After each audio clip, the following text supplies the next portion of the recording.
Hello there, you're watching and listening to another Scoutcast on www.fantasyfootballscout.co.uk, and my name is Mark. My name's Granville. My name's Chauncey.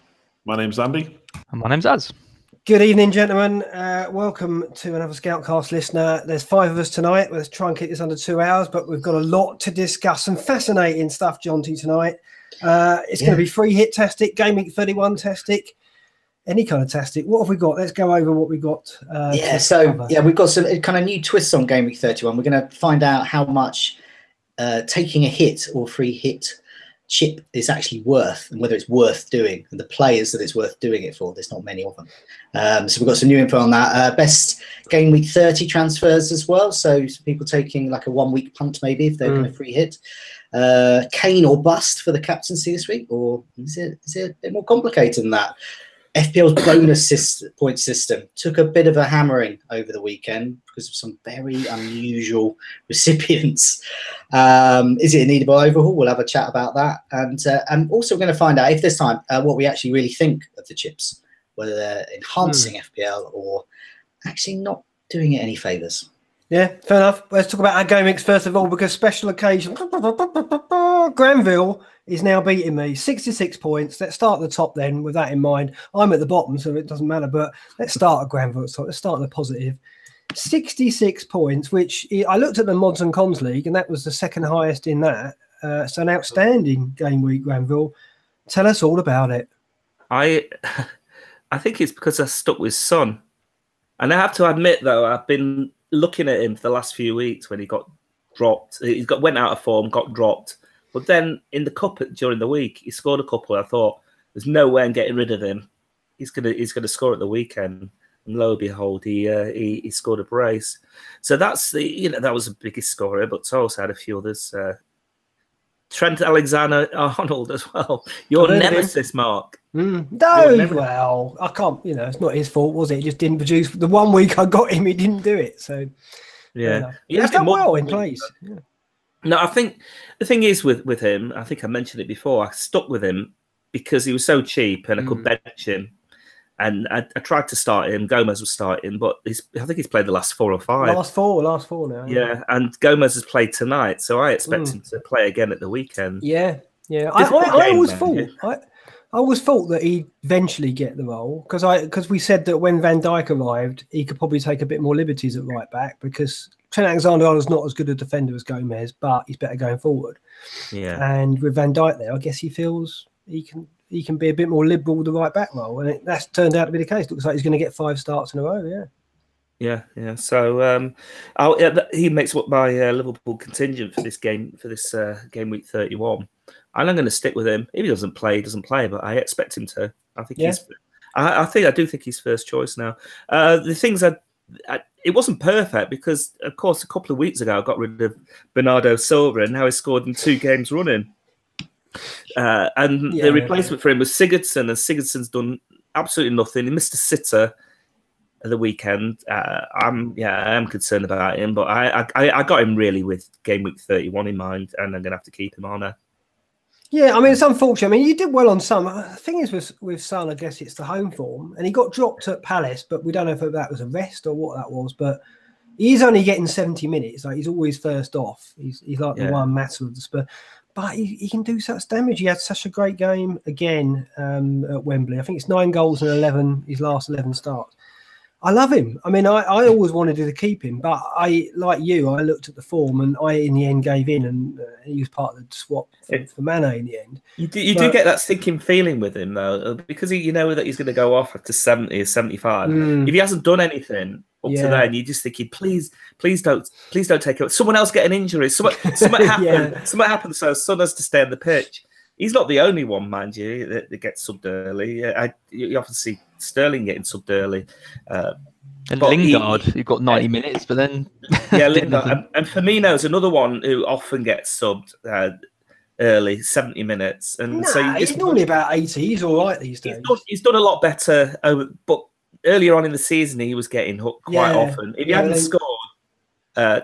in the first 60 minutes, you could just see that he's going to get taken, especially if Liverpool are ahead. Klopp's got better at that though. He's done us a lot more favours in the second half of the season. I think he learnt his lesson about rotation after the Everton game, and he just stopped doing that and subbing his key men. So great game week. Kept Otamendi as well, which obviously did well for a lot of people who kept the faith, even though he had one clean sheet in 6 and 2 tough fixtures, but he got 2 clean sheets against Arsenal and Chelsea. I mean, it's great result for you, Graham. So how many points are you ahead of me? 13, I think it is, isn't it? Something like that. I don't know. Something like that.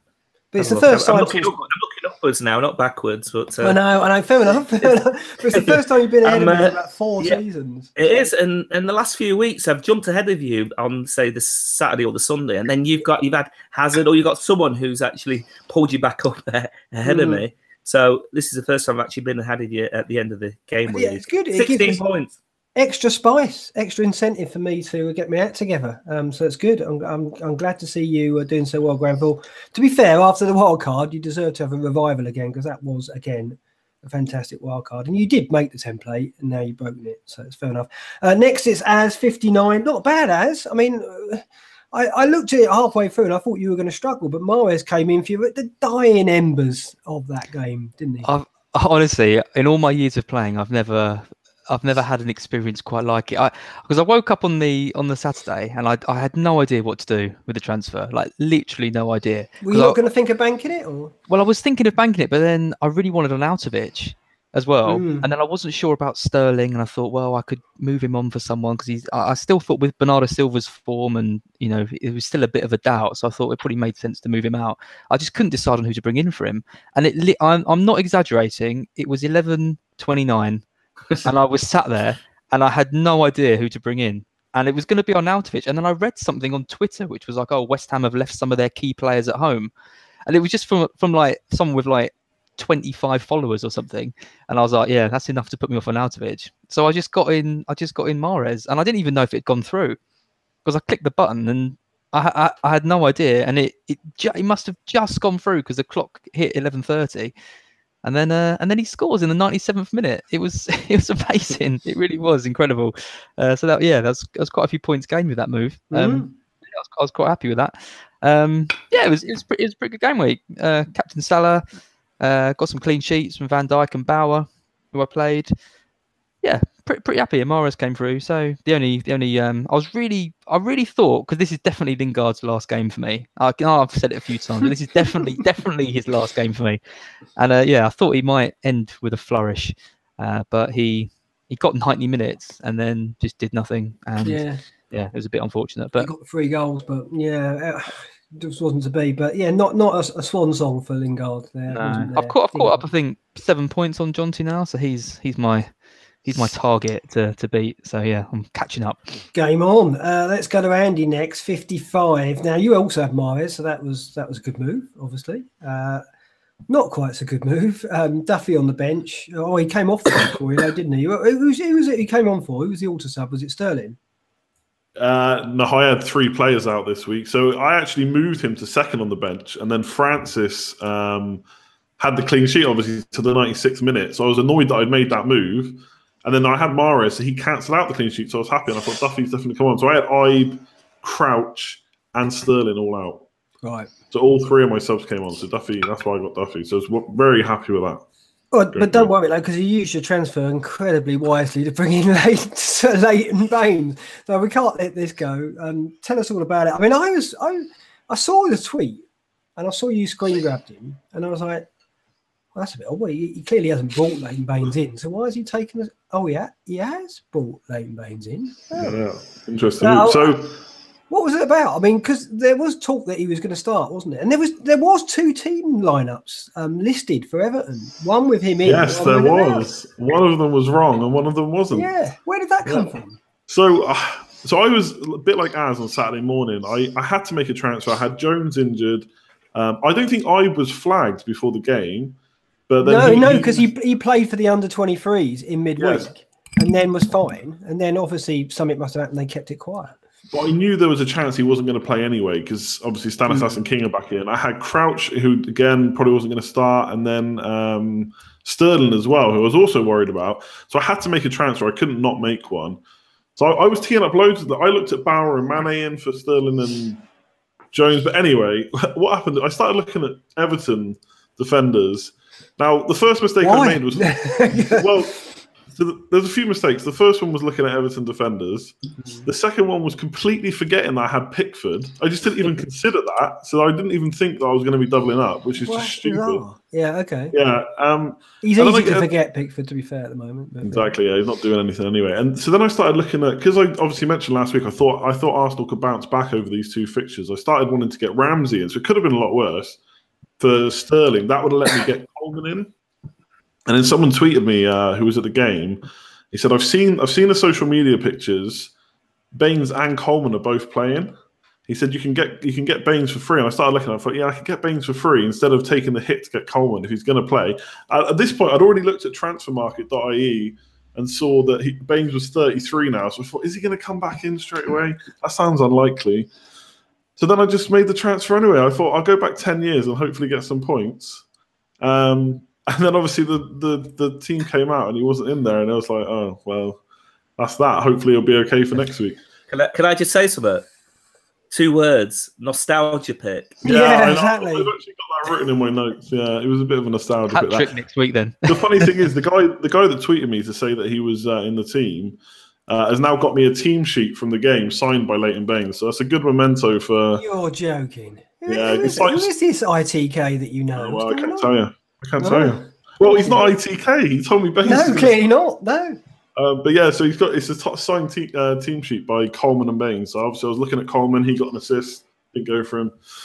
But yeah, that's how it happened. Like, it's one of those things. Hopefully he'll play the next 2 games and I'll be quids in. But it seems unlikely having double Everton defence. Well, he'll be on pens if he starts, because Rooney's not starting at the moment, so you never know. It might come in. I mean, we're talking about game week 31 differentials later, and I'm sure Baines will come up in that. Coleman will as well. So we'll see. It wasn't a bad game. Like 55 in a game week where the average was 46. 55 is totally fine, isn't it? I mean, it's my first green arrow in 6 weeks. It's just another, like I keep saying, it's just like another okay week. Nothing's really getting firing right now. Nothing's okay. Fair enough. Baines is a stupid decision, but just nothing's really coming off. I got Ericsson and Mahrez in a couple of weeks ago. They've done okay, but nothing major. Mahrez this week obviously good, but yeah, just haven't had one of those big weeks recently. I'm always getting to the point where I just want 31 to be over so we can crack on, really. Yeah, I mean, I think it's been the case for a lot of people. I mean, that's certainly been the case for me. And unless you add some, it wasn't a big week for many people this week. So, Jonty, 51, little red for you. Davis was a transfer in for Duffy. Yeah. A bit unlucky. Then Duffy finally, Duncan Duffy. Well,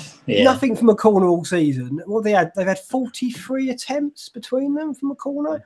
And this was a week that you got rid of Duffy and suddenly they got a corner routine going. Good goal. Well, yeah. I mean, one of the reasons firstly, why I got rid of Duffy is because I would have benched him and I would have put him second bench. Right. So I just knew I wouldn't get his points anyway. So that was...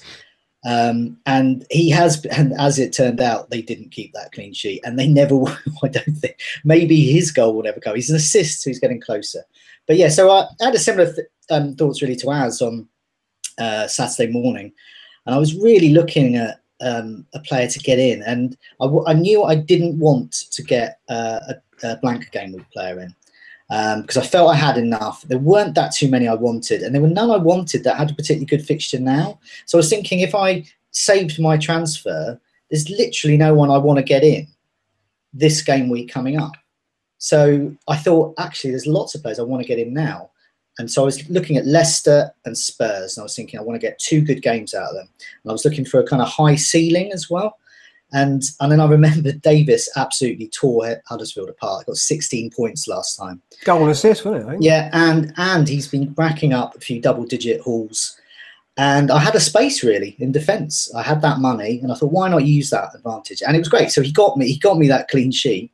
So it wasn't quite the high score I was wanted, but he repaid my faith there. It's up against Bournemouth next, hopefully. And the other thing about why I did that move, so say he doesn't play, say Sterling doesn't play. Well, currently I've got Schindler on my bench this coming game week. I'd actually quite like to play him. So in a way, I'm kind of hoping someone doesn't play. Could be Sterling, could be Davis. So that's why I made that move, really. And Salah captain, Otamendi keeping hold of him, and another clean sheet. Firmino and Kane assist. So yeah, 51, I was actually okay with that for the occasion. And but yeah, so while I captained Salah, I think you're next, Mark. Oh yeah, You've got a different captaincy story because we were going to go for Salah. I changed my mind Saturday morning again, didn't I? I just went, well, let's see, maybe Rafa can do something at Newcastle. And Rafa was doing well for about 40 minutes, and then they made that mistake, gave the ball away, and then it was punished by you know who. But for about 40 minutes, I was like, this could be 1-0, actually. It could be. In the end, they kept it down quite well. But yeah, I lost 3 points on it. It's not a disaster. Is it? It's like you're like it's the lab rat thing. All last week we were saying there's no gain to captaining Kane and betting Salah won't score. And you're going, yeah, I know that. Oh yeah, I know that. Yeah, it's just do a lab rat. It'll be interesting this week because everyone's going to captain Kane. So do you want to? Are you going to go against it again? Because I think you've got Hazard, obviously. Go for Hazard, yeah, mate. Yeah. No, I don't think so. No, it's just I just thought that there was a chance that he might outscore him by probably the same margin that Salah outscored Kane in the end, really. I thought they'd both score. I just thought, well, maybe Kane will get the bonus this time, get 9. And Salah, I just thought I'd take a risk. You just never know. Because like, you said about Davis, I was thinking, well, look at what Kane did to Huddersfield last time out. And maybe he can get a couple of goals. And he could have got a couple of goals. He had a lot of shots again, as usual. And Newcastle did look all right for a while. And then they made that mistake in midfield. And Liverpool are just the best at punishing errors, aren't they? Give the ball away high up, and then they're there. They're so quick, aren't they? Yeah, it's just that's it. If you can not make mistakes against Liverpool, you've got a chance. But it's so difficult. So press, and they gave the ball away, and that was it. Plan A out the window. Then it was like limited the damage. But they did all right in the end. I mean, it could have been a lot worse for me. Watching Salah. I suppose it's like watching Kane if he's not your captain. It's not very nice because he's going to have 5 or 6 shots. But it wasn't too bad in the end. He got denied that one at the end when Lascelles brought him down on the edge of the box. Wasn't a penalty, but even so, I was watching that going, oh my God, he's through. To be fair, Spurs should have had a penalty though as well. Oh, I know. Salah was brought down, wasn't he? Yeah. In the end. Yeah. So he could have scored another. Yeah, it's true. It could have happened, but it was all right in the end. 3 points. I wouldn't have been much better off. I'd have got 47. So it's not. It was a bad game week anyway. Overall, Mane saved me again, so that was handy. But overall, it was another. It was a red arrow, and I think that's like 5 in the last 7. So it's been a really bad run. But that coincides with me not captaining Salah, so it's my fault. Nobody else to blame. Okay, let's talk about the community. See how they got on. Any nice stories here?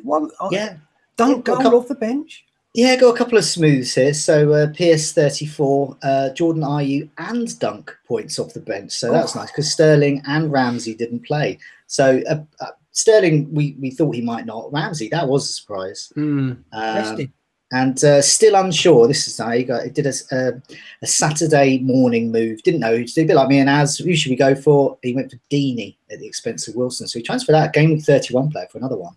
And it really paid off. 9 points. Well done.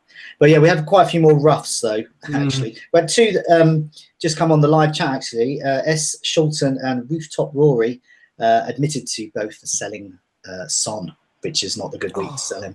But, it's been and done. Move on, onwards and upwards. FPL Thomas, he has started Lewis Dunk every week from game week 22 to 28.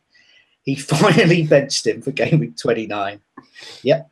So that's pretty annoying for him. And this one, just a final one here. This is not specific to this week, but this is rough chip use. This is someone, SW6 got in touch to reveal the importance of reading the rules and understanding chips. So he didn't bother reading the rules properly about the free hit chip. He thought it would just give him a -4 transfer free of charge.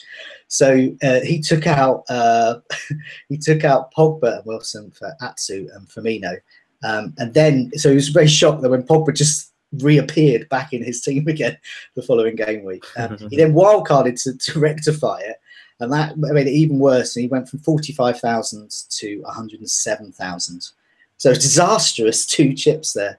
But he's doing much better now. Nice end to this. So he's 2,440 in the world. And he went to last game with a double Watford defence. That was nice. And yeah.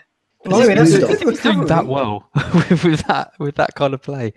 I know, it's incredible. Yeah, I mean, it's when you make a mistake. I mean, we've had people on before where they forgot to press the wildcard button and made 36 points worth of hits, and it's hard to recover from something like that. He has done, and he's flying now. He's one of the best managers in the game.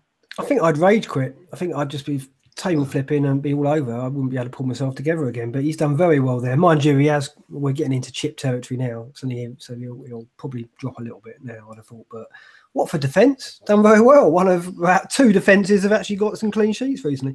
Okay, community questions. We've got a lot to get through and some great stuff here. So, Jonty, let's kick off. Yeah, so Real Sociedad and Hazard is an FPL legend. Both asked a very similar question, but is it worth a hit to bring in the likes of Wilson, Ake, Meunier, King, Benteke? These are some they name for a non-playing player in game week 31. And Delafale asked how much do hits cost in game week 31? So by coincidence, we've had some very interesting research in. One of the community writers, Ragaboli, has been published today. Go onto the community tab on Fantasy Football Scout, have a look at it. Really interesting article. So this looked at the top 10,000 teams in terms of game week 31 players already owned, free hit chip use, and transfers left. So the basic average of that group is around 5 to 6 game week 31 players. That's how much they've got at the moment. So with 2.3 transfers on average, so some have 3 transfers. That means they will be fielding without hits somewhere around 7 to 8 game week 31 players. So have a look at your own team now. If you're in a similar boat, you've currently got 5 or 6 looking to field 7 or 8 with no hits. And then you're matching the top 10,000 in the game as well. So he's got loads more research in it. Really worth having a look. Looking at free hit chip use, transfers, and also looking at just all sorts of ownership going on there. And the conclusion is that the advantage of using a free hit chip, he thinks, if you're using your free hit chip, you're going to gain about 8 to 11 points. He thinks that's what that free hit chip was. So it's not actually that great, quite good, but not that great. So you really need to think about that. He's also had a look about players worth spending hits on, and I've added a bit more to that. So I've got a little bit more I've added on to that, really. So in terms of what we're looking at, so we're looking at high ceiling players. So if you're going to spend that 4 points or use your chip, you really want them to be getting a double-digit score. So I had a look at all the players that are playing in those out of those 8 teams, and there's not a lot of double-digit hauls around. Basically, Salah on 13, he is essential. If you haven't got him, bizarrely, get him, captain him. Firmino on 7, he's the next nearest. He's near essential, I would say, because he's on 7, and nowhere else is anywhere near these 2. So there's just 5 players on 3 double-digit hauls. So you're betting out of all of the games that they played, they've only got 3 double-digit hauls. It's quite good, but you're betting they're going to get another one, that specific game week 31. That's Niasse, Wilson, Meunier, Choupo-Moting, who hasn't done much for a while, Decore. These are the ones that could get you a double-digit score, but they probably won't, but you never know. And just 12 have 2 double-digit hauls. So this is Frazier, Stanislas, Sanka, Moy, Pickford, Rooney, Shaqiri, Butland, Allen, Richarlison, Mane, and Shan. Now, if you're thinking of getting one of those players in for a hit, I perhaps wouldn't advise it. It's very tempting with Shaqiri, though, playing Everton. But most of those players, they're probably not going to repay you. In fact, that's going to cost you. Probably going to end up with a couple of points. And the rest, so your likes of your Walcotts, etc., they're either on none or only 1 double-digit haul. So the conclusion really is if you're going to be spending a hit, Firmino's probably worth it at a push, the likes of Niasse, Wilson, Decore. But even as I'm saying the names, they don't appeal really. And the rest, forget it really. So even Mane, 2 double-digit hauls, not good. Yeah, I think it's. I think there's. You've got to look at my strategy is you've got to look at if you're free hitting, who are the free hit managers going to get in, and there's a list of players that I think that will be targets for the free hit, and so if you're not free hitting, you've got to try and cover as many of those as possible because otherwise you're going to be at disadvantage. And I do think that anyone free hitting is going to have either they're going to have 3 Liverpool players. So they're going to have either Mane or probably Van Dijk, I would say, because Van Dijk's probably got the highest ceiling of the defenders. And they're going to have Walcott. He's only had about 7 starts this season. That's why he's only got 1 double-figure return. So it's not, you can't just look over the season and go, oh, he's only got 1 double-figure return, so he's not going to get double-figure return. he's only had what 7 starts. But how has Walcott done recently? Oh, I know, but even so, if you had a free hit, would you not get Walcott? No, you're gonna. No, so if I had a free hit, you get Walcott. I might get him in, but I wouldn't be expecting. But then I'd prefer to use my free hit chip in game week 35. No, I know. I'm not saying that. All I'm saying is what you've got to do if you're not playing the free hit is try and cover the players most likely to be in free hit squads who could. It's playing the averages, and basically what this shows is that if you think that the likes of Walcott are going to get a double-digit haul, they're very, very unlikely to get a double-digit haul. I don't think that's the case. You think Walcott is going to get?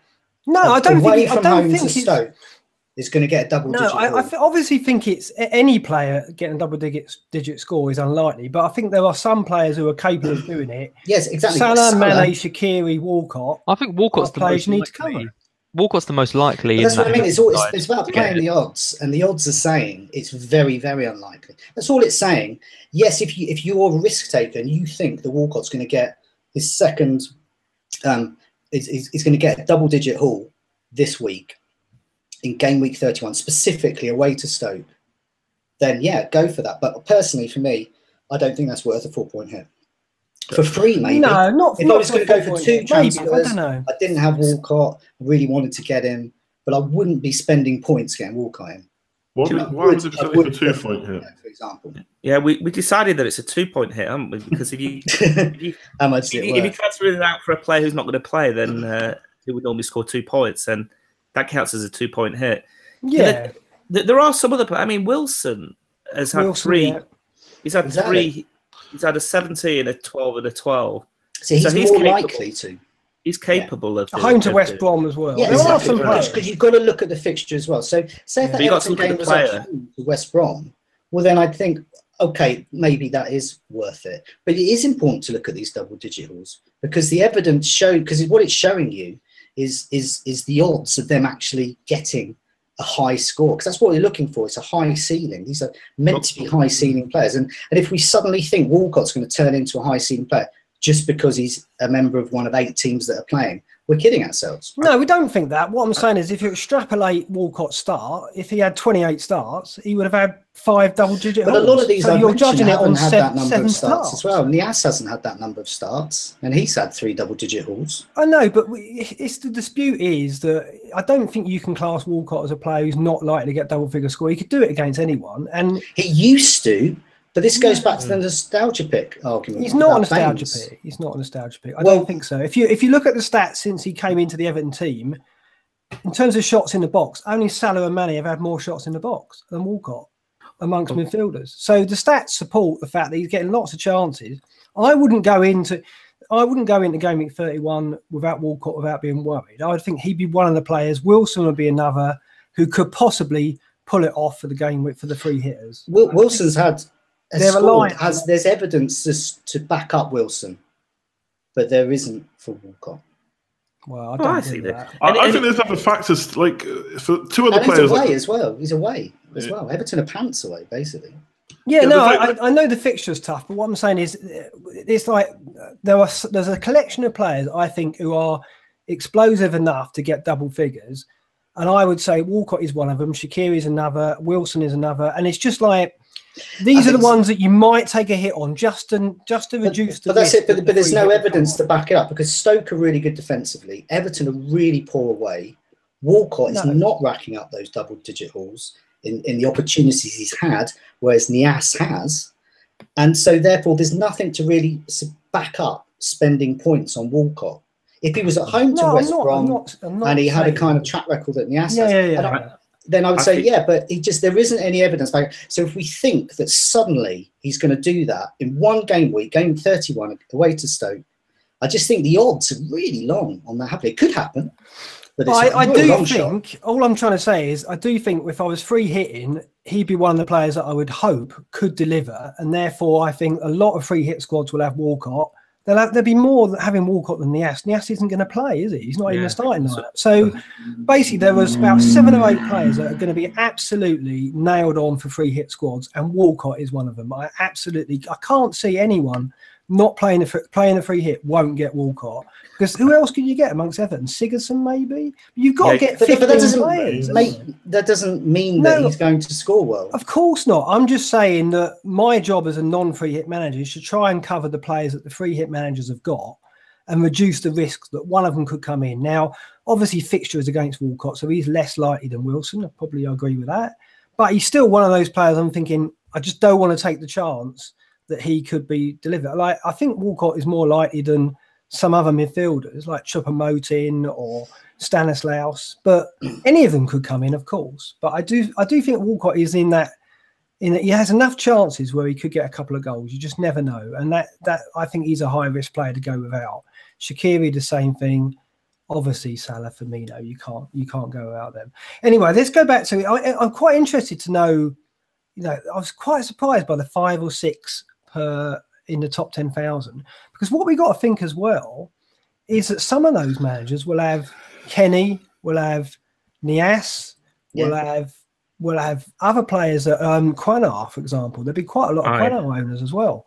Yeah, in their top 10,000. I think it could be actually around about 3. I've seen lots of teams with those players that you mentioned. I mean, I've got Nias. I think he'll get minutes. I'm not hopeful of a start. So can I really count him as one? I'm not sure, but definitely Kenny. I don't think you can if Coleman's fit. He's just not. He's just a non-player. I think actually quite a lot will be determined by this weekend, because look at the fixtures now. Everton at home, Huddersfield at home, West Brom at home, Bournemouth at home, Stoke at home. They've all got decent, except for Stoke, they play City, but they've all got decent fixtures. Players could haul in these games, and it might change your thinking. I mean, if someone like Josh King scores against at the weekend, I mean, he scored last week. He could come into the equation as well. So I think things could change. I mean, if Sigurdsson scores a couple against Brighton, then you'd be looking at him rather than Walcott. Oh yeah, you get influenced. Yeah. It's very easy to be influenced by the previous game, and everyone does. I think we've got to stay flexible, but it's like taking a hit. I mean, it is a small collection of players. I think you'd be willing to take a risk on.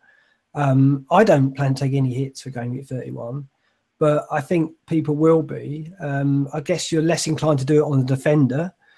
So it's going to be midfielders and forwards, and it's quite tricky because Firmino's going to be in every squad. Salah is as well. And then who do you take hits on in midfield? I think there's a very small group, but there are lots of players that I'm looking at as, like Stanislaus and Wilson and Choupo-Moting. You just never know. One of them could come in. If I'm going to have 10 or 11 players, I might as well try and get one of them in for free, because I'll have 2 free transfers. So it's going to be interesting to see if the free hit managers can get.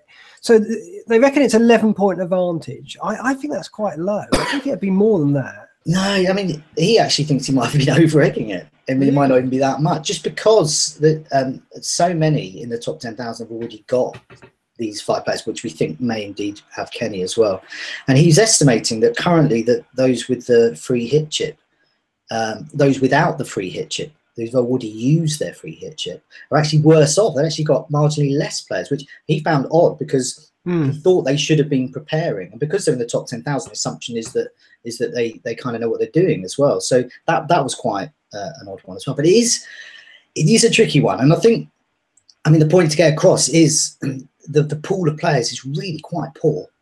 and I think there is this danger of building them up just simply because they're playing. And they really are quite awful. Yeah, I mean, but I guess the appeal of having 11 out is you're sure to get. Yeah. Like, I should get 11 out now. One of them might be Quanar, so 10 out. So I guess Kenny I'm going to. Kenny as well. Well, no, Kenny's going to go this week. But no, I will have 10 active players, I would guess. So I should get 10, 12 points back minimum, just out of starting points. So how many of those are going to deliver though? Yeah, it's a lottery, because I don't think there's no, other than Liverpool, there's no standout fixture there. Bournemouth might beat West Brom by a big margin, but you never know with Bournemouth. I guess that could be the outlier. Stoke, Everton, I think Stoke will win. That maybe Bournemouth 1-0. game's a standout fixture, I'd say, against bottom of the league. They've scored bucket loads of goals, Bournemouth, at the moment. Yeah, well, but then when you expect them to, they don't do it. That's the thing with Bournemouth. That's the really trouble. disappointing.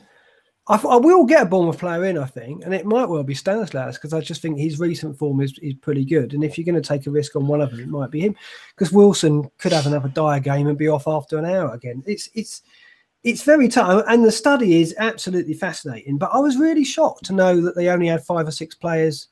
Maybe that's, obviously that's been an advantage to them recently. Perhaps they've been getting been focusing on Mahrez and so on, or maybe they've kept Son, and maybe that's why they've edged into the top 10,000, and maybe that that's been a benefit to them. I don't know. I was just a little bit shocked by that, because I think it's, if you look at the Kenny, Quanar and the Ass situation, it's probably they've got about 4 or 5 players, which means that it's gonna be a big shift going at 31, depending on how big the scores are on that day. I mean, you do have to look at ownership as well. So you've got to look at live ownership as well, because it's quite misleading to look at overall, because there'd be so many dead teams at the moment. But yeah, we've got to look at ownership. So if you wanted to play the ownership game and thinking, who am I scared of getting points because 20% own them, then yeah, I mean, these are the players that you should be getting in to be on the safe side. But I mean, as I said, you're not getting them for quality. You're getting them for sort of the wrong reasons, kind of just covering, really. But the thing is, if it's not the free hit won't impact on ownership. So if the manager's playing free hit, they're going to be getting players in. Oh, won't it? It won't impact. I don't think. Well, we won't be able to tell. Stats. I know it won't in terms of price rises and falls. I don't think so. They don't get included in as in a transfer in. I don't know. Maybe it does. But all I'm saying is that I think obviously the free hit teams are all going to come in for going at 31, aren't they? So I'm just looking at it going, what would the free hit team be now? And then trying to look at those players and go, right, which ones of those am I really worried about? That's my strategy. But the thing is, like Granville said, it could change. Like you say, if Josh King or Wilson does well at the weekend, it will change. You're getting Firmino in. You must be getting. Oh, yeah. Andy, sorry, you were saying, go on. Yeah, I think it depends on your situation. So, like, if you haven't got a wild card, then it's probably a bit different. You probably don't want to take so many hits, because you're then probably going to take them again later. Like, so I look at it a bit differently. Yes, there's a small group of players, and yes, you are gambling. Definitely, you're gambling a few points to maybe not get anything. And I've got bias, like rose-tinted glasses from what happened last year. But I just think, like Az says, Bournemouth versus the worst team in the league. Yes, Stanislas and King haven't got double-digit hauls, but King was out of form. Now he's come back. He's got a few goals, got a few points on the board. Stanislas is someone we've seen before can do it. He's been in and out the team for injury and stuff. So they're kind of players that I'm looking at, maybe taking a hit. I think I'm probably looking at 8 or 12-point hit, I'd say. Are you? I'm going to wild card straight after, so I've got no issues with keeping those players. Like, I'm probably going to take Kane out and get Benteke or Meunier and just take the gamble, because I'm coming around to that as well. Like, the hits are 4 points. Let's get it out there. Obviously, they're 4 points. It always costs 4 points. But if someone's not going to play, then I'm getting no points for that player. So I will take the gamble for what hopefully is a 2-point hit per player.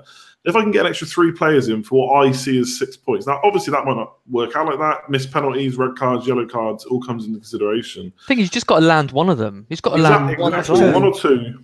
Now, it's a bit different last year, because I checked actually who I brought in last year. Lukaku, who I captained, got to 12 points. Josh King obviously got his hat-trick.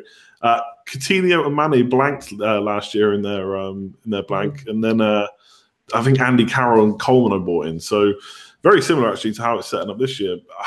I don't know. For me, I'm happy to take that gamble, but it is a gamble, because if they all blank, you're just killing your rank for nothing. But I just think there's points there. Like Crystal Palace against Huddersfield, I think Zaha I'd want to see play this week to risk him for 31. But Benteke's getting points most weeks. Has he got another double-digit haul in him somewhere? Yeah, I just think there's a couple of games you could target outside of Liverpool and potentially get points, but it is a risk. And if you've not got a wild card, I don't think it's worth playing that strategy, because that really is a risky gamble. So how many have you got at the moment then? You're going to go, you're putting 11 out then? I've got 7, but 2 of those are Ibe and Crouch. So I don't think Ibe's going to play. Maybe he'll get a cameo. Crouch is a bit different because Juice out. I don't know how long he's injured for. So yeah, I may go for maybe 9 or 10 or something like that. I'm not really looking at defenders this time, whereas I was last time. But I definitely want 7 attackers, I think. And what's your approach to him? Well, last week I was saying that it's panic stations because we didn't have any options. But actually, having watched this week, I'm actually thinking some options have emerged, which is quite nice. So you've got Van Aanholt, who scored, suddenly back on the radar against Huddersfield. You know, if Van Aanholt's gonna start, he's a player I'll always consider just because of the threat he offers from where he plays and how he plays. You've got Benteke, who just keeps delivering returns. You've got Josh King, and you're all mentioning Wilson and what a great option he might be. I'm actually considering selling Wilson for King because Wilson is just so out of form, and I can see him getting dropped in the next couple of games because they've now got Defoe and King who are King is scored and is looking lively, and Wilson just looks off the pace, and it's amazing from what he was a few weeks ago when I bought him in. It's got nothing but planks from him. So yeah, I think suddenly King is the player, is the striker that I really want, and I'm not selling Firmino, and then I don't really want to lose Kane because I've got some value tied up in him. So how else am I going to get King if I want him? It'd have to be Wilson that goes. Look at Huddersfield. I mean, Huddersfield are looking all right at the moment. So Pritchard's a player who I'm thinking of getting in this week for Lingard, if he gets over his dead leg. But then you've got Van La Parra there as well, who I think is on penalties and has looked quite sharp. If I really want to go down the striker route again, I could get someone like Mounier or Di Potro or someone like that. Suddenly, I'm a bit more excited about it. Someone makes the point in chat as well, McGreevy. It's not, you don't usually get to bring in these players, and like I know they're not as exciting as bringing in like a Sanchez or a Lukaku, etc. But there's something about nailing one of those and getting that big rank boost when people are really sleeping on these players. I think a lot because they're not very good. They're just not seeing points, and I think that is the safest strategy. I think that will, 7-8 times out of 10 will be the one that pays off. But I know I just feel like it's more fun just to go for it and risk kind of 6-8 points and just try and hit those. I don't think it's a risk. I mean, I think that in order to win the lottery, you got to buy a ticket. If you want, you might as well have I got a free scratch card today. You might as well get the 11 players out. Someone's going to get a double-digit haul. Well, are they? This is what John is saying. Actually, we're focusing on double-digit haul. All you need to do is to outscore the player that wasn't exactly. Even a few points will be a big difference this week. Even like if you get 2 points, that's neutral, I guess. If you get any more, which you're going to get, especially as a midfielder, you can get 3. If you spend 4 points and they get you 6 points, then you're 2 points up. I think that's nice. Obviously, it's better to have 2 points than nothing, but you're not. It doesn't excite me. The thing is, you play in your wild card the next. I presume that everyone's going to play the wild card in game week 32. I think it's slightly annoying with this group of players that we've got. So if we were looking at other teams, you'd have a whole bunch of players that are getting double-digit hauls across the season, 4 or 5 maybe, but you're just not getting it with this bunch. And I think that's. I just don't think you've got much to lose. I really don't. I mean, John, you might as well try and get 11 out. It's not correct that if a player gets you 6 points, you are getting 2 back for because you're replacing a player who's not playing, so you're getting 4, aren't you? So it's a little. I think it's probably I'll probably consider taking 1 hit, but it depends who I haven't got. But Josh King could suddenly become that player that I fear, and this is what it's about for me. I'm looking at it going, what are the players that I'm worried about that I know that free hit managers will have that I haven't got? And there's a group, and King could enter that group. Definitely, because he did it last time, and it would be befitting if he. You look at that. But I don't know how many players are going to end up in that group come game week 31, but it could all change again. At the moment, I'd say there's about 7 or 8 players that I look at and think I worry about them. I mean, I look at where I've got spaces as well in the team, and if I was to say, I mean, at the moment I've got 7, and I'm looking to get Jack Butland and Mane in to bring up to 9. And this is why I did this research, because I'm thinking, like a lot of people are doing, is it worth taking a hit for 1 more, maybe 2 more? And Josh King there is an argument that Kane is ditchable because it's a kind of points over pounds issue. So Kane's 12.9 now. For me, his selling value is 12.7. So I could sell him. Perhaps he comes down to 12.8. and then buy him back for 12.8. It's cost me 0.1, but perhaps I've got Josh King in for that risk, even though, you know, it'd be a long shot they'll get a double-digit haul.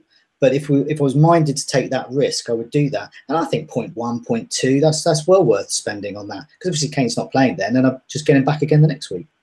Yeah, I mean, this is it though, isn't it? It's about whether will King do enough next week, this weekend, to convince us that he's one of those players to take a hit for. And it's going to be, I mean, I think Azzy's point's a good one, because I think Game Week 28 was a dismal one for the 31 players. This one a little bit more encouraging for players that we perhaps didn't expect. You know, Shaqiri didn't deliver and Walcott didn't deliver. These are the names we've been talking about before. But Josh King's come onto the radar as well. And I do think Huddersfield have got a few players in. If I was free hitting, I would absolutely gamble on probably a Van La Parra or something like that. You just never know, because they've got a good fixture at home to Palace. Benteke has been consistent, and I guess you never know if Zaha's back as well. There are some players, but it's not, I wouldn't say it's scraping the bottom of the barrel. I don't think they're that bad, but they are players that wouldn't, they're going to have to do it out of nowhere, some of these players, but it could happen. I mean, I look at it and think it's going to be a low scoring game week, or those 4 matches are going to be low scoring, but I think there'll be 1 or 2 players who jump out and deliver some surprise scores. It's just whether or not we can hit them, and whether or not the free hit managers get them in, because they need to exploit the free hit by the sound of it, because 11 points, if that is true, then that is going to be a bit of a fail for the free hit chip. And we hope that it's going to have more impact when we play it in 35. And that's going to be even more difficult to work out, I imagine, given that it knocks on to 34 and 37. Yeah. So it's going to be a fascinating game week, this one. I've kind of like, I'm in limbo. I'm kind of waiting for it to happen. I think Andy said that earlier in the show. We almost want to get to game week 31 now, because we've done all this procrastination. This kind of planning that Ragbolly has done is fantastic as well. We want to see now if it's going to materialise, if it's going to come true. Right. Okay, let's move on, Jonty. Next question. Yeah, so this is we're looking at looking ahead. Forget game week 31. Let's go for game week 30. So this is for those who perhaps using their free hit chip in game week 31, or just simply have had enough of getting in these game week 31 players early and just want to get a good player in. So Shiver is the one. Who's the best 1 week punt ahead of game week 31? Are there actually any game week 31 assets that's worth bringing in, getting in early now? So I mean, one of the things I noted last week was one of the reasons that stopped me getting Mane in, because I suddenly thought of getting Firmino, Salah, and Mane all against Manchester United's home defence. I didn't like the look of that, so perhaps this is not the good week for him. But yeah, but over to you lot, whether you think there's any good players to get in now, game week 31 or not. I think they've all got home fixtures, haven't they? A lot of them have. But again, it's difficult to say where it comes. Huddersfield might do something at home to Swansea, I guess. And it's the Josh King, Bournemouth at home to Spurs, I guess, would be the one that you might take a gamble on. But I don't think there's anything there that leaps out, really, if you haven't already got. I mean, it's just unfortunate Stoke have got Man City. Yeah. Because Stoke are probably the one in form, aren't they? Really, of the teams that are playing there, Huddersfield or Stoke. I just don't see it. I don't think there's anyone there that I would get in specifically for this week. I've already got Walcott, so he'd probably be the only one because he's at home, but that's about it. So it's interesting, Mark, because you've got to use the transfer this week, and I think Granville might be in this. So although we'll come to it later in a bit more detail, but who are you thinking of getting in? I'm going to get Schindler in probably because he's got the home fixture. So I mean, this is what this question is: who's worth getting in? So you think it's worth getting Schindler in this week? So, well, I think he's got Huddersfield at home, he's got Swansea at home, then Palace at home. So I think there's a chance there's a clean sheet in one of those two fixtures. Yeah. Which one will it be? Don't know. But I think I've got to get rid of Kenny, haven't I? Because and really, Kenny to Schindler makes a lot of sense. I think because, like you said, you want to play Schindler this week. I think it is a good fixture for him, Swansea. They have the fewest shots away from home. They're in good form, but they have struggled away from home for cutting edge. And Huddersfield are playing well. So I think that Schindler's worth a gamble. They have conceded a lot at home recently. That was my worry about Schindler. Yeah, but I just think when they keep a clean sheet, we know he's going to be in the bonus as well, and it's a free transfer for me. So I think that's fair enough. I think if Kenny was playing, maybe I wouldn't do it, but he's not. Yeah, no, I asked that because that's the exact answer to this question, really. And for Granville, you've got to use a transfer this week as well. So yes, I do, because I've got 2 free, and this is a concern really, because the players who aren't playing in game week 31, I've got Sterling, Son, and Kane out my front line. Got Sterling, Son, and Kane. I don't want to lose any of those this week. I mean, Sterling, I've got to monitor, because if he's not going to be playing, I might as well get rid of him. I'm concerned a little bit about the amount of cash I'd lose in him, particularly if I want to get him back. Well, only if I want to get him back. Well, is that a concern? Which sort of like leads me to the back line, and probably doing the same thing as Mark, and just looking at one of my defenders and replacing them with a game week 31 defender, or a keeper. I mean, I could get Lossell actually for Speroni. It's a thought, because De Gea is playing Liverpool. I don't know whether that's a good fixture for him. I don't know. I'm sure he's going to have a lot of shots fired at him.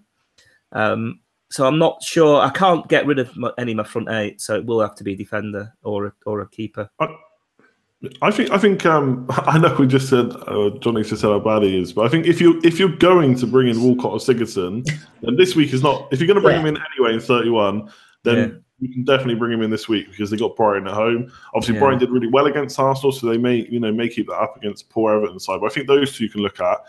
I think if you're looking for a punt this week, or like a transfer outside of 31, then, and you don't think Sterling's going to play and you're happy to get rid, then you've got to watch the Champions League game for Man City, see who gets minutes and who doesn't, because there's Sané, Silva, maybe even Jesus potentially. I don't know. That's probably be a risk too far. And then I look at Chelsea with Crystal Palace. I know Chelsea not in the best of form, but someone like Willian maybe, if you've got space for him. But that's only if you're not looking ahead to 31, I think. There's a few players there. Like I would like Sané this week if he's going to play. Yeah, because I mean they destroyed Stoke, didn't they, at the Etihad? But I mean Stoke got a lot more about them now. But I think Sané's in such incredible form again. He's having one of those spells, isn't he? He's looking unplayable. So yeah, I mean, if you're looking at non-31 players, then Sané be the only one I think I'd look at. I mean, obviously I've got Hazard, and so I wouldn't want William, but that'd be another name. But we don't know about the Chelsea rotation. Az, how are you feeling about it? My laptop just died, so I've missed all of that conversation, I'm afraid. Okay. Well, we were basically talking about players that you think you can bring in for game week 30 with game week 31 in mind. Yeah, I mean, my answer to that question would be, if you're purely looking for this fixture, the two that stand out are the Chelsea game against Palace, so someone like Hazard or Alonso, or Mahrez against West Brom. If purely for this week, if you're looking for that. If you're looking a bit further ahead, then I'd say Everton versus Brighton, because Brighton just can't keep a clean sheet, and Everton have just got some weird confidence at home, which looks like they can actually score a goal. So Walcott and Sigurdsson look pretty decent for that game, I'd say. And the Huddersfield guys, so Van der Parra and Pritchard, if he's fit. I mean, they'd be the ones I'd look at. But yeah, it's not. There's not a massive ball, and I'd stay away from Arsenal. Yeah, I mean, I think it's looking at the fixtures. It is difficult because I can't see anyone getting knocked over by a big score. I mean, even West Brom at home to Leicester. I think Leicester weren't that impressive at the weekend. They got the goal late, but Bournemouth played them quite well, and West Brom actually did all right at Watford. Made a mistake. I don't see there's many goals in that. The game week 30 fixtures are very difficult, I think, to call, and so I guess Man City you think are going to beat Stoke, so that would be the safe route to go down. Chelsea Palace should be a home win, but Chelsea's performance at City was so strange, and the fallout from that as well is a bit worrying. I've got Hazard and Alonso, and I'm thinking on paper this was going to be a good game week for me, but I'm not so sure, because if they play Giroud or Morata, it just changes Hazard. Yeah, and I can't believe he still persists with this, with playing Hazard in that position like he did against City, because it just doesn't work. No. The only game it worked against Brighton, but in every other game I've seen, it's just not been effective at all. Yeah, no, I just think the game week 30 fixtures aren't very conducive to trying to exploit this opportunity. John T, I mean, have you got any thoughts on it? Is there somebody that looks out for you? I thought exactly the same. This is why I made that transfer last week. I wanted to get a Spurs player or a Leicester player in because I wanted 2 nice fixtures. But I still think, because I've made my feelings known about the lack of options in game week 31, I actually think it's worthwhile, even if you aren't planning to use a free hit chip. I think there's a bunch of players that could score really big in game week 30, and they've got much more chance, even though they're not playing in game week 31. I think Eriksen is a good bet. 3 assists and a goal his last 6 away matches. Bournemouth conceded more shots, that's 99, than any other side over the last 6 matches. I think they're there for the taking. Mahrez up against West Brom, 4 goals in his last 7. The Baggies have shipped 13 over the last 6. They're awful at the back. Mahrez is in great form. This is good. That's good. He could get a really high score. Well done to those that got Mahrez in last week, because they could be getting 2 double-digit scores in a row. On Nautovic for those with less money. Burnley last had a clean sheet in game week 21. There's goals there. Chances are Nautovic is going to score them. He's got 7 and 4 assists in his last 11. These are 3 players that I think are all capable of double-digit hauls this week, and I think will possibly get you more from getting in for 1 week than one of those rubbish players for over 2 weeks. Yeah, I mean, possibly think Eriksen. I think that's a good shout. I don't know about Leicester at West Brom. I mean, Vardy likes West Brom. He normally does well there. And they've got the worst defence. I know. I mean, whatever metric you use, they're the worst of it. It's a funny time of the season, though, isn't it? It's like they're hanging on now, aren't they? And Pardew's fighting for his job, and I don't know. I think any fixture this time of the season is very difficult to call because you get some funny results. I can't see a thrashing anywhere. Maybe Spurs will beat Bournemouth by a big margin, but Bournemouth, I don't like betting for or against Bournemouth because you saw what they did against Chelsea. It's just they were such an odd beast, Bournemouth. So I think that's tricky to call as well. I don't know. I think we could have had a much kinder set of fixtures, which would have been handy. But I think game at 30 is a bit problematic. But anyway, okay, let's talk about the BPS then, because there's a lot of fuss about this at the weekend, which I'm a bit surprised about. But what have we got on this? Loads and loads of questions. Just too many people asking about this all over the weekend, really. So key concerns were that suddenly it was players like Tosin and Aubameyang were getting bonus on losing sides. People watching the games going, huh? They maybe watch them do one good thing, and they saw lots of other players do amazing things. To players that do little, they seem to score from limited shots on target and do well, and it was just really getting to a lot of people. And Salah is another example. Once again, he put in a fantastic performance. Once again, the FPL's BPS system did not like that one bit. They did not like to see him shoot, miss the target, be involved in the action. So lots of people are asking, is it time for FPL to tweak the BPS? So people aren't saying get rid of it, or some are, but a lot of people are saying, is it time to tweak it? So, yeah. I mean, first of all, on Salah, he didn't get penalised that heavily. I think he had 1 shot off target and he got tackled 3 times. So it wasn't, normally it is the case. He normally does get penalised heavily. But it was just the case he couldn't catch the defenders. I think Lovren had a good game. I think he'd made a lot of clearances, and he got maximum pass completion. And Trent Alexander-Arnold won 4 tackles and had 2 open play crosses. So it just so happened that actually the defenders who got bonus did very well, and he was a bit unfortunate. Really. I think it was more, the Salah thing was more in general rather than normally he does get punished. Tosin and Aubameyang, they scored. I mean, they're on the losing team, but you don't get penalised for being on the losing team. I guess it depends. You know, I don't know where this idea came from. Just because they're on the losing team, they can't get bonus. But I guess it was weird that Tosin didn't do much, did he? Let's face it. But it's just the way the goal scorers fell, I guess, with no clean sheets. Both games are 2-1, so there was no clean sheets. I can see the ingredients were there for this to happen. I don't think it's outlandish because they scored goals. And like I say, the fact they're on the losing team doesn't matter too much, I don't think. Why not? Why doesn't it matter? Well, because you can't. I mean, what are we going to do? Give BPS for players on the winning team? Yeah. I mean, Well, see, okay, sounds like a great idea. Yeah, why not? They all get 1 extra point or 2. Well, here's an example then. Here's an example straight away, because someone did say that, and I thought about this. What about the Man United match last night? Are you saying that the Man United players deserve more bonus than the Palace players who played out of their skin? And Man United potentially got a bit lucky with their last-minute screamer Do they deserve extra points against Townsend? The right back for Palace, who was brilliant. Like that's straight away. What I find with this every time there's a tweet mention, I think there's always a counterpoint to it as well. Like so that's one example. I mean, sorry, go on. Do you think Man United should have got more points than Palace? Well, Matic scored the winning goal. I mean, did he get the maximum bonus? No, but what the suggestion is that because we won, they'd all get an extra two. Well, I think I think it depends how what the goal. Because I remember, the Liverpool City game early in the season, 4-3. Liverpool were 4-1 up, and Gundogan scored. He got an assist and a goal in the last couple of minutes. That they had that rally. But at the end of the day, those are just consolation goals. Now, and he got maximum bonus. Why do you think he deserves maximum bonus? Because he scored 2 consolation goals.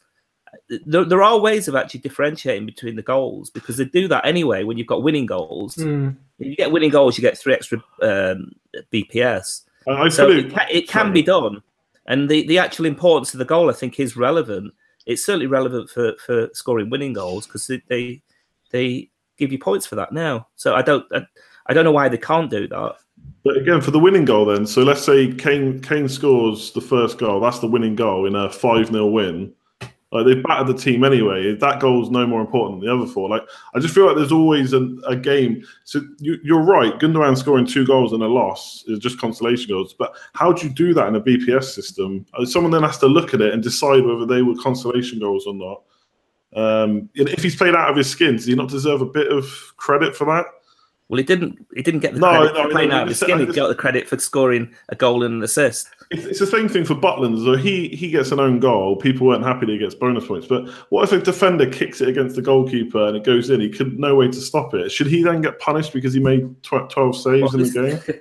This is the arguments against using a algorithm that doesn't always suit. Absolutely. Well, I'm an advocate of man in the stands, and when we had man in the stands, I still bitched about it then. But when I've seen both systems now, and I much prefer the man in the stand. I know people who disagree with it. I like it because I like the surprise, and I actually like the. It was so biased. I remember Fabregas just getting like 3 bonus points. Yeah, but I just like the debate that it brings up, because people start talking about favourite. It's much better than this debate where we're just talking about silly points here and there. And I just I don't know. I just think the sort of romanticism has gone out of the game because who's going to score the points before the game's even ended, because you can see how it's been totted up. It's like the BPS is like the VAR. It's removing all the controversy, because we know. I mean, the thing is, you can play the BPS because we know Salah's not. Mane, Salah, these players don't get bonus points. We know that. Firmino does. we know how it's going to fall. It's not a shock to us. Like, we know every time Firmino gets a goal and assist, it's very likely he's going to get bonus, because he doesn't give the ball away. He doesn't take players on like Salah and Mane does. So he always does well. And so we can play it. That's what surprises me sometimes when people go, "Oh, it's a farce that Salah didn't get bonus." Well, we know that. We know Salah's not going to get bonus. We know exactly the type of player that does and the type of player that doesn't. So just cut your cloth accordingly. Don't moan about it. Just play it. But events like Aubameyang and Tosun, I can see why people moan about that. But it's an algorithm, so it's not intelligent enough to know necessarily that Tosun was on the losing side and therefore should be penalised. Should he be penalised? I don't know. In the example of those 2, probably it would have made sense, but there's other matches where a team is all over another team and they lose by 2-1, really unfortunately, and the player was fantastic, so why would he get penalised? Like Andy says, I think there's always going to be counter arguments. It's not perfect, I agree with that, but man with a stand. I mean, Jonty, do you want to go back to those days? You must have memories of those times. No, I don't, but I do think the current system needs to be tweaked. So we all remember the man in the stand. It was basically Barry Ferguson's uncle. So if you were watching Birmingham, Barry Ferguson, who did nothing apart from do little passes in the middle of the park, would suddenly get 3 bonus points. How did that happen? It was his uncle deciding. He got 32 points. But and it's how can then you can play it, because you know he's going to get 3 bonus points. You can't play it. One of the first.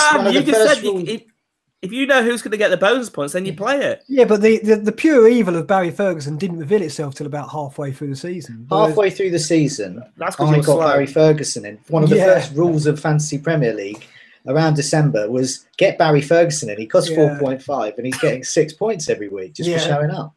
But so Charlie I wasn't, Adams. so yeah, but I'm not very keen. What I'm not keen on is a couple of things. One is the whole concept of a big chance. What is a big chance? What is a chance created? And those types of things.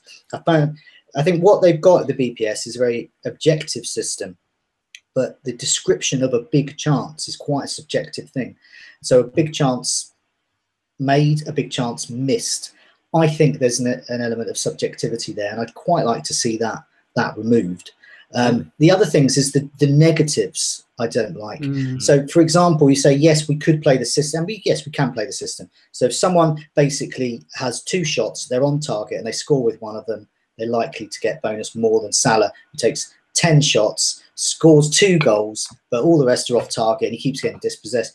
I much prefer to see players like Salah and Sanchez who look good on the eye. And ultimately, when you finish the match, I think the bonus system, ultimately, even though it's subjective, it should be saying, who were the best players? And you should look at that and go, they were the best players.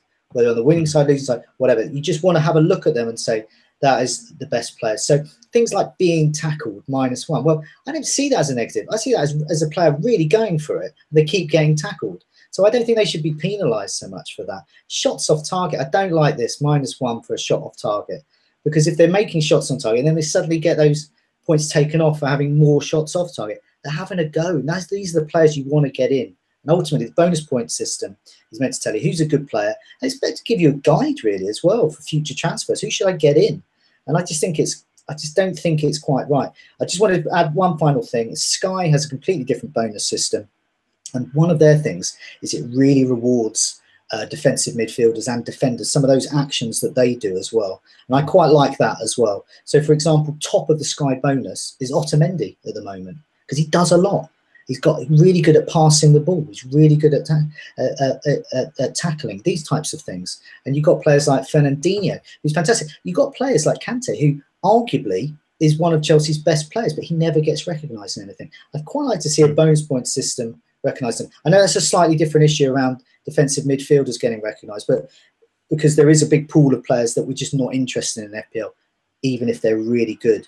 But that's what I think, really. I just think that excitement should be rewarded for players like Sanchez and players like Salah, and at the same time, other attributes should be rewarded as well. It's all about creating more positives and less negatives, really. And I think FPL that should fit in with the ethos of FPL, because people want more points, they want more positives, and they don't really want lots of negatives.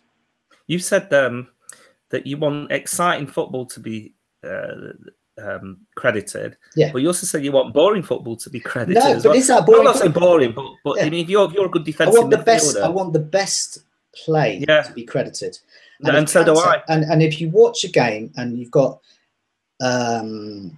say for example, Salah, Sanchez, and Kante on the same side, and those 3 are the standout players. You've got both wings; they're really going for it, and Kante's there marshalling the whole thing. You kind of probably want to see perhaps 3-2-1 somewhere in the bonus. Currently, probably none of them will get the bonus. Yeah, the problem is, though, it's if Salah has a game where he scores 1 but has 5 shots off target and always gives the ball away, does he deserve bonus? And it's not meant to reward the goal scorers and the assisters every time either. It's trying to do more than that.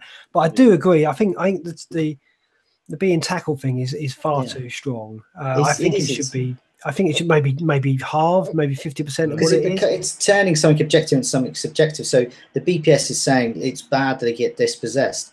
I think it's good because it's showing if they're getting dispossessed often, it means they're really going for it, and they should be getting other bonus as well for all the other things. So obviously, if they're constantly getting dispossessed, they're not getting anything positive. But I think it's just getting rid of those negatives. I think being tackled when you're taking a player on, that's different to being dispossessed. Like Costa was really bad for being tackled, but that wasn't actually him taking players on. It was him not holding the ball up very well and losing it. So I think that's a different thing. I don't know. I think it does need refining, because I think Salah's really brought it to a head in that, he's obviously one of the top 2 or 3 players in the league this season, no doubt. And so he should be getting more bonus points. Not that he needs them, to be fair. But I do think that has brought it to him. I mean, the other thing is Zaha is a player that always gets being tackled. And to be fair, I've watched a lot of games and he gives the ball away a lot and you think he's having an awful game. So it's fair enough. less so with Mane and Salah, perhaps. So I don't know. I think it needs looking at. Yeah, but if Zaha did more that was positive, then he'd gain those positive points. He just wouldn't be penalised for having a go. And I think that's the problem as well with some. So yeah, if someone's getting dispossessed but they're doing nothing positive, well then yeah, of course they don't deserve any bonus. But if they're doing positive stuff and then they get all their points getting chipped away at because they're having a go. Yeah, I think the shots off target's difficult. None of these. I mean, the points don't have any context, and really, do they? You don't. Getting tackled is a good example. I mean, you might get tackled because someone's played a hospital pass to you. You just don't know exactly what has led to you being tackled or missing a big chance as well. I mean, the goalie could make a fantastic save, or might, and actually a big, whether it's a big chance or not. Sometimes, I've seen when they've been given big chance, they've been marked as being big chances when it hasn't, it's at a wide angle or there's a player in, between yourself and the goal. It's difficult to make a judgment, and that's the problem with this algorithm. That it's never going to be able to look at the game as a human would. Well, the thing is that the decisions on big chances are made by humans. Are Opta. It's nothing to do with FPL. There are people watching the match going, "That's a big chance. I'm calling that a big chance." So it is human. So somewhat okay. So some but we're not talking about the players. We're talking about someone who's determined. Someone who's sat behind the TV. It is the equivalent of a man in the stand going, "That's a big chance," and that isn't. That is. But a man in the stand can judge a game in a different way because he looks at lots of different things that aren't actually covered in any of the categories of how BPS points are awarded or taken off. This is why I like, I do prefer the man in the stand, but I do agree that it is subjective. Depends on who's doing the judging and depends on whether they like the player or not.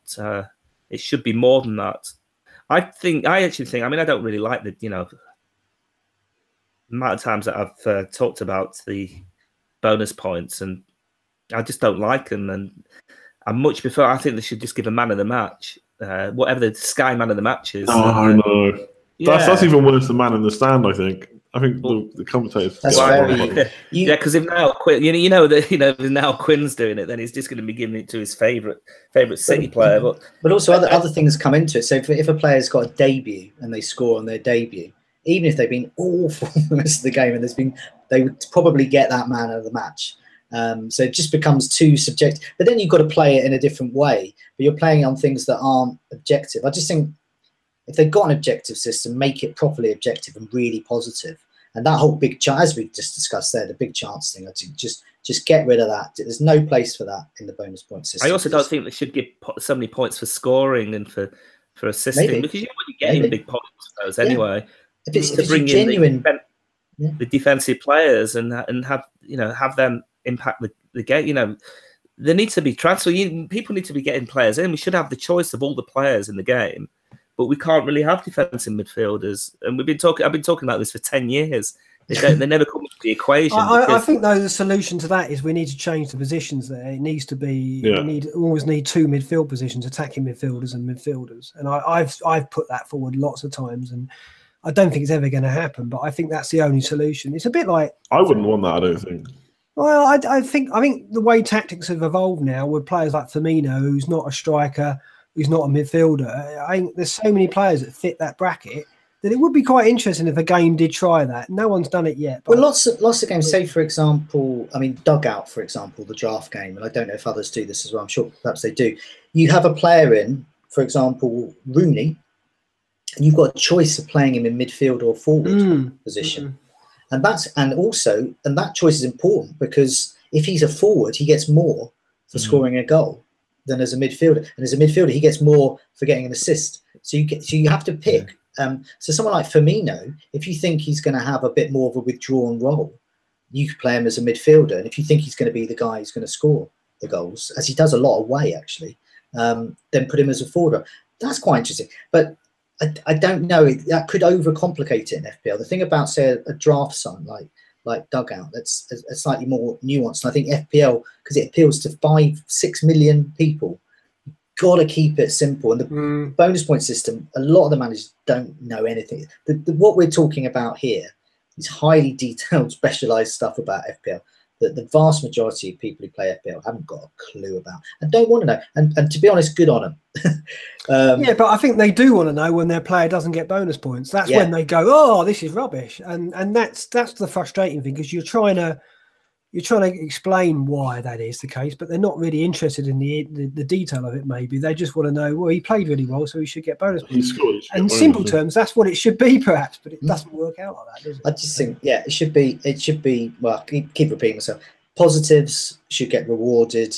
And at the end of the day, you want to look at the bonus and go, yeah, they were the 3 best players on the pitch. And I think most of the time, I think 80% of the time it's okay, and then 20% you get outliers.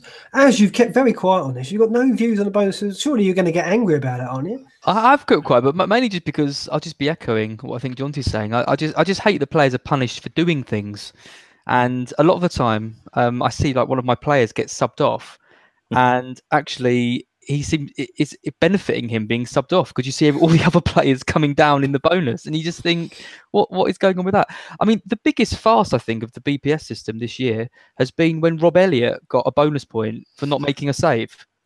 Remember that? They kept a clean sheet, he didn't make a save, and he got. I mean, there has to be a flaw in the system when that's happening. Well, I think he made recoveries, didn't he? That's the only thing. And the Newcastle defence didn't complete many passes. Yeah, and that's what it was. It's the same with the Burnley goalkeeper as well. He does really well because Burnley players. I just think it's a bit. He's not being rewarded for a particularly good performance. He's being rewarded because other players around him are doing poorly. I just think there's something a bit wrong with that. I actually think that if players don't score 30 BPS or more, they shouldn't get any bonus points. So it shouldn't be. It shouldn't be 3 players who get bonus points. It should be 3 players only if they all get above 30. Okay. I think that's I agree with that. He might have nailed it. The other thing that annoys me though, as well with the BPS, is I don't understand why they have this kind of live tracking of the BPS when at the end of the match everything just changes at the end anyway. It's like, look, we're trying to be really transparent with all the BPS, but actually 10 minutes after the match, everything's going to change. Well, I'll tell you what that is. It's because there are some stats that can't be put on until after the 90 minutes is over. And what's the point in having the live? Well, you get a sense, don't you? I mean, I quite like that.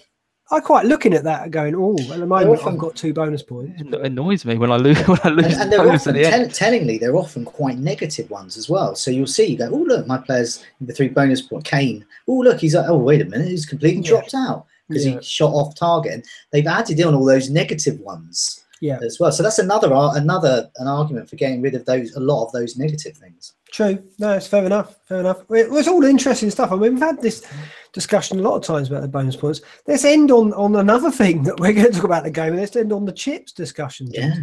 Well, this is our very own Green Windmill saying, well, obviously he anticipates he's going to play 4 chips in the next 7 game weeks. I think a lot of people are. So what do we actually think about these chips that have been added? And what do we think FPL were trying to achieve? There's something you might have some insight into to achieve in order to get them. Who are they appealing to? Is it kind of veterans like us? Is it the more casual manager? That's basically the reason he has some reservations about the chips. Put it that way. Well, the thing is, I think the chips have been welcomed because I think the purpose basically was to just pep up the second half of the season, I guess, and that's why the second wild card came in as well. Retain interest in the second half of the season, and they have changed everything. I mean, like the Scoutcast in particular, like the for the last 3 seasons, we've just these Scoutcasts have just been brought alive by the fact that there's double game weeks and the chips thrown into it as well. Look at all the studying that goes on. Look at all the people in the communities on Twitter and other websites as well that do great work about analysing and building up the chips and double game weeks. I think it's been fantastic for us as seasoned players. I don't think they're necessarily aimed at us at all, but I just think they've snowballed into something that's become the darling of the kind of the serious player. And the free hits just added to that this season. So I don't really know whether they're aimed at a particular group. I obviously think they've been aimed at trying to pep up the second half of the season. And I think they do that. I think they make it really interesting, the run-in. Would I like the game without them? No, I don't think so. I didn't like all-out attack, and I'm glad that's gone, but I like what we've got. But then let's see how free hit works out. Let's see, if it's effective. But I just think that all the kind of speculation that goes around whether they're going to work and what scores we're going to get, expectations of treble hit scores when we play the bench boost, and don't know. I quite like it. I think it gives us something to get excited about. If sometimes or quite often they don't actually deliver what we expect. Andy, you must love them. Surely you love all the double game weeks. I do like them. I do think it gets a little bit tedious that we just wait until the end of the season to use them. And that's like you say, because they may be aimed at a different group. I think me and Johnny for sure have said this before. I expect we all have. I want to see the same chips. I don't actually mind more chips necessarily. I see why people don't like them because they can be seen as a gimmick, and obviously it creates variance because, if you happen to nail a pick and someone doesn't, that can be quite a few points. I would just like to see them in the first half of the season as well. Because when I start next year, when it comes to August or July, whenever FPL launches, it'd be like, right, you got all these chips. Yeah, okay, game week 34, game week 37, game week 31. I'll wait for the blanks. That's it. There is literally like right now, because I've got that wild card in hand right now, and I've got the free hit. I almost don't have to plan from game week 32 to 38. I'm just waiting until 31 is over, and then I'm going to wild card, and I'll sort it out then, and then I don't need to worry about 35. I'll just free hit. So it's in some way, like, I don't think it takes planning out the game, because obviously, as someone who's invested in this, you then plan in a different way. You plan because you've got them.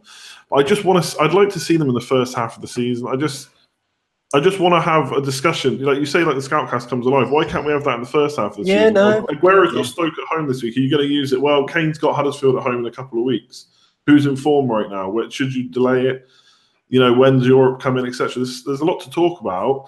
But we all know game week 1, there's almost no point in discussing the chips. None of us will use them apart from the wild card. The first wild card's the only one we'll discuss. So here's an idea. What if they said, with bench boost and triple captain, you've got to use one of them in the first half of the season. You can choose which one it is. That'd be cool. Well, but straight away that makes it a little bit more interesting. Yeah. And I guess there'll probably be a consensus on when to do that eventually and how it works out the first year. But yeah, it makes it more interesting straight away. Or you can't use them in double game weeks. That's what I was going to say. That's what I was going to say as well. Yeah, because straight away then they become an option in the first half of the season. What if you've got more? So what if you've got like two triple captains, 2 free hits, and 2 bench boosts, and they said to you can't use them in double game weeks? I'd be happy with that. I think, yeah. What? I think one thing they should do. I mean, I'm a big advocate of what you're saying, especially what Andy was saying earlier about using the first half of the season. They've already got that. They've got the technology to power this. They've got a wild card. You've got to use it before January the 1st. And then you've got a second wild card. And at the top of your screen, you've got your 3 chips. Right, forget free hit. It wasn't their first choice anyway. All out attack was. So it's second billing to all out attack as far as FPL concerned. Get triple captain, wild card, bench boost. Boom. You've got to use that before January the 1st. Come January 1st, it comes back again. So you've got the second half. So you've got a first half of the season, 3 chips. That includes the wild card. They've already got that for the wild card. And then second half of the season. I think that would be fantastic. Because currently what they've done is they've done something to appeal to the more casual manager. But it's, in fact, really penalised them because they think, oh, wow, I use this chip. And then come February, and we're all going, hey, I'm going to use all my free hit chip and use all this bench boost in a way. I don't. I know, I do a little dance. Every time I use a chip, I do a little dance. You're going to wind people up if you do that. Little dance. They've already done that dance, and they completely wasted that chip at some point in November on something that didn't quite work out. Well, like Kane captain. Yeah, it would do such a thing. Kane triple captain. But that was a double game week, so that's fair enough. So that's the kind of thing. Yeah. And that's what. But I just wanted to add, there is another alternative to chips. Well, there's other chips out there. Now, the people who make FPL also do fancy Eliteserien, the Norwegian top flight game, which is a surprise success on Fantasy Football Scout last season and getting bigger this season. they have introduced chips. They can't use the same chips as FPL. They've got new chips, and these are great. I like them. Maybe consider these ones as well. There's one called Parker Bussin. That is literally park the bus. Essentially, double points for your entire defence. Brilliant. You have to play five defenders as well. Yeah, Spish Rush. That's striker rush. Double points on all strikers. All three of your strikers get that. And then two captains. That's right. Get your captain points from both the captain and the vice captain. Really nice chips. I really actually think that's more interesting than triple captain. Exactly. Much better. And I look at free hit and all out attack, and I just think, God, these Norwegians have nailed it. These are really interesting chips. So yeah, either mix up the chips, maybe each season do different chips. Maybe pick some more chips, different ones. I don't know if there's a licensing problem within this to use some of these. Draw them out like they do with like the FA Cup fixture. Draw them out. Yeah, that would be fantastic. A chip draw. You've got Andy Townsend and Bobby Zamora there picking out the balls from a bag, and it'd be fantastic. But definitely going back for what Andy said, definitely got to be using chips in the first half of that season. I know if I do, I'm going to fall behind in the second half, so I don't. But I'd like to do it and think I could actually. It is so true, because we know every season what's going to happen. We're going to be sitting here in game week 32, 33, talking about the wild card. And I like it, but I would, I sometimes fantasize about playing the bench boost in game week 4 or something like that. It's a crazy thing to do, and people do it, obviously, but none of us are ever going to do it in the current landscape, are we? So unless we're forced, unless our hand is forced, and maybe that's what needs to happen. It would make the start of the season very interesting. But then again, I spend a lot of the first part of the season going, when am I going to play the wild card? And if I don't play it early, I end up like it burns a hole in my pocket and I rush it out at Christmas. So maybe that'll happen with the chips if that was the case. I don't know. But I think it's worth a try. I definitely think it's not perfect. So maybe we could tweak it again and see what happens there. I don't know. We'll see. But I like the idea of having some method of forcing people to play it in the first part of the season.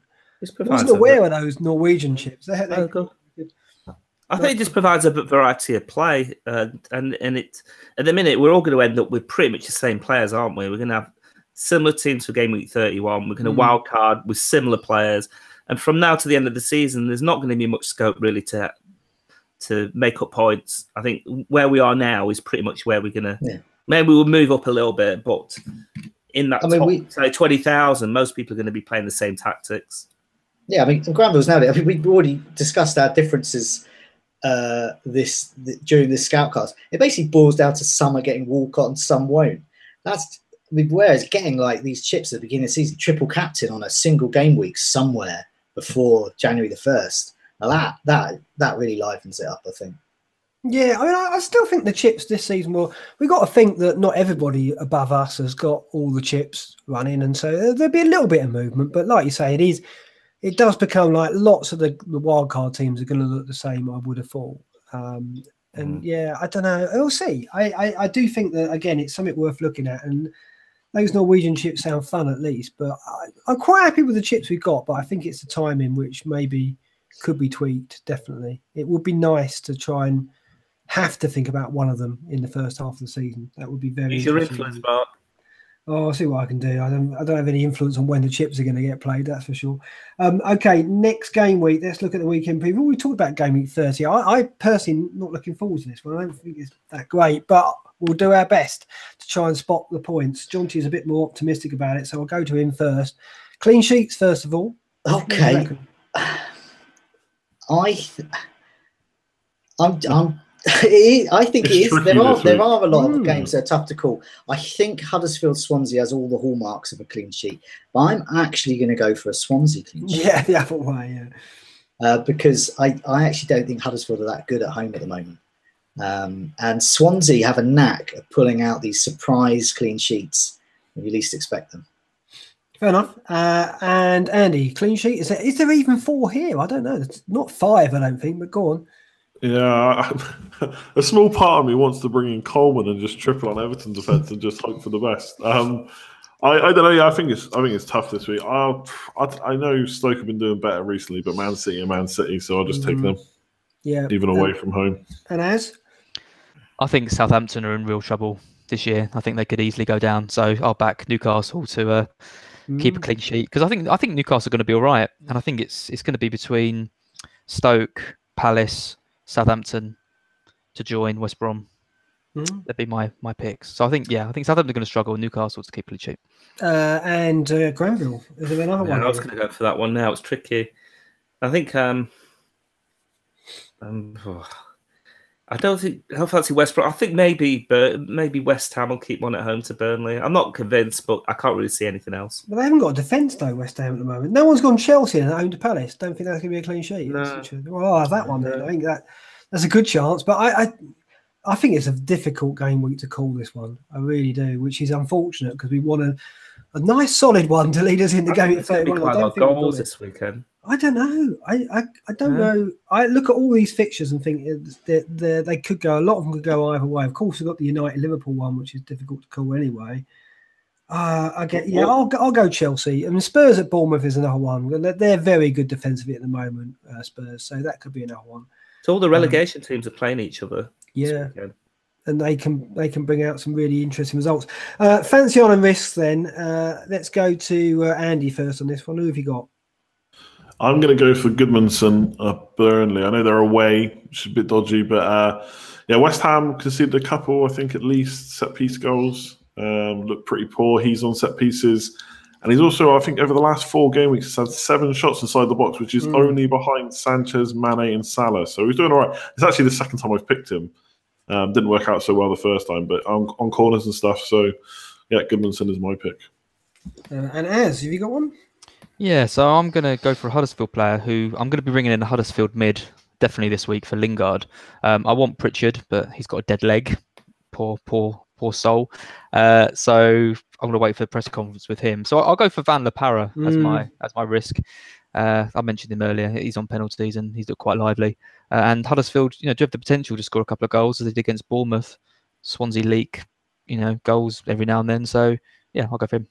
Yeah, I think that's a very good choice. I'd have had that one, I think. But I like him. I think it could be a decent game, that one, Huddersfield. I'm going to go with, even though I'm getting Schindler in, I think Swansea could score easy. I'm getting Schindler in more about game week 31, to be honest. But Andre Ayew looked very lively the other day with his brother, and I think he's going to cause some problems. So I'm going to go with him as my fancy island risk. John T, what's yours? I just wanted to mention Andy picked Key last time. I just wanted don't want that to go unsaid because that was an outstanding fancy island risk. So I'll be dining on that for the rest of the season. Yeah, dine out on that. And so I picked Ashley Barnes, so quite good, but not as good as Key. But so after that success, I'm going to go for Troy Deeney. So I'm obviously unimpressed with Arsenal's form, and Troy Deeney I think is quite a good option because he's quite a rare player that could get points this week and plays game week 31. He's in great form, 3 goals last 4 starts, and he's got a good record against Arsenal scoring. He's got previous in each of his last 2 encounters. He is one of those players, a bit like Andy Carroll, that they traditionally just cannot handle. And also, he said something quite offensive about them last time. I think they'll be riled up. I think they'll be all at sea, and Troy Deeney will slide in with a goal. He'll get a red card, won't he? He'll get a red card. Granville, your fancy on this? I'm going for Mikel Antonio. He's scored the last couple of games. Actually, I think it's a bit under the radar. He does like a goal or two. And he goes on runs. He's actually got an assist and 2 goals in the last 3 games. Obviously not a starter. He might be starting. I don't know. He might be starting this weekend, but he deserves to start. He's done well. Yeah.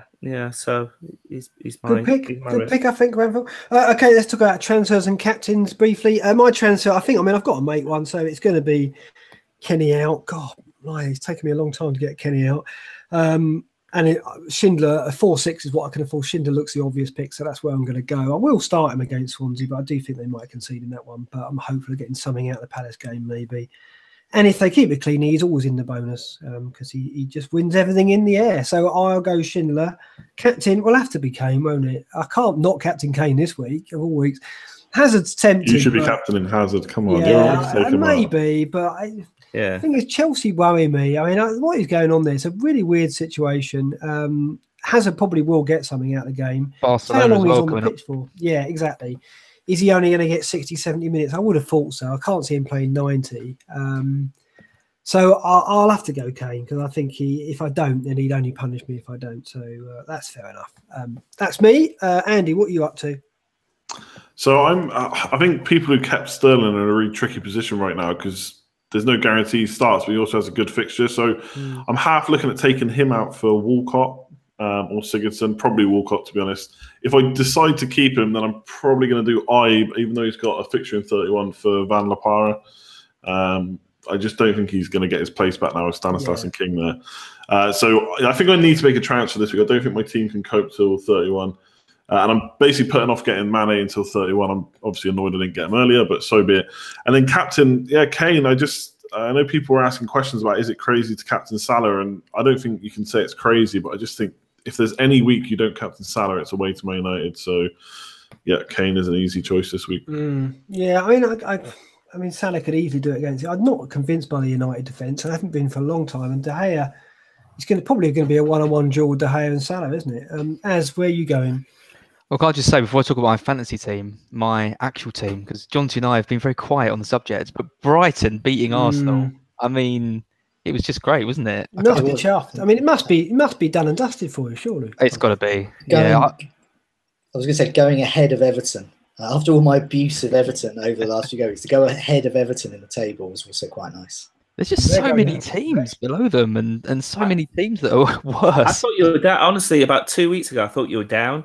I thought it's the running. The running is brutal for Brighton. Absolutely brutal. Yeah, but if we can get those points before, I think they're fine. But that's the thing about a good manager, and also from a fantasy point of view, getting in, like addressing concerns in a team and finding out what their weaknesses are and addressing them. And what Brighton did really well was get lots of attacking cover in over the January transfer window, and it sparked Glenn Murray into life. So he's really worried now. This is his, he's thinking, it's the end of the line, all these youngsters coming in. So he's playing out of his skin now. So it's all, if anything, it's just pepped him up. And so just been amazing recently as well. Murray is a player I'm really looking at when we come to talk about our wild cards. Because the immediate run for Brighton is very strong from game week 32. It gets really nasty about game week 36, 7, 8. I think it's awful. But for 3 games, it's really good. So I'm definitely looking at Murray and Gross. So that's something that I'm sure me and Az will discuss in more detail in a couple of Scoutcast time. That's the thing. We still need to do it against a big team, don't we, John T? That's the key. Yeah. I mean, these minnows like Arsenal. I know. Got to knife into Arsenal all the time, haven't you? We've got another minnow in Everton coming up as well. Well, that's fair enough. But And with my own team, I said I'm going to be bringing a Huddersfield mid. Pritchard, if he's fit, if not Van La Parra, for Lingard. So he'll be finally leaving. I would be sad to see the back of him, I'll tell you that. And captain will be Kane. Easy. Just there's no point in overthinking it. He's away to Bournemouth. No point in overthinking it. John T, what are you up to? Yeah, I'm captain Kane. It's all about ceilings, floors, all of that. He could get a hat trick. He might blank, but I'm going to hope he gets a hat trick. I don't have Mahrez either. Mahrez is a player that I think if I owned, I'd really consider that. But anyway, so and I'm saving a transfer because I've got Schindler on my bench at the moment. And I've got Sterling, who may not play, so I'm happy for Schindler to come in. I've also got Davis in. Yes, he has started the last 9, but there's always that slight fear that he'll get rotated. I'm not sure which games. So once again, my bench should better cope with that. And then have a look at game 31. That's what we've been talking about. They're the players we want to get in just for them. So it's going to be game for us. What it's all about. Granville, my great rival, 15 points ahead. What are you up to? Or are you going to tell? I know I've got to monitor Sterling because it'd be okay if I saw Sterling start the Champions League, then I have a feeling that he will play at the weekend. I just don't want him to be fit, and then I can make an easy transfer, get Shaqiri or Van der Parra or somebody. Or one of the Palace midfielders.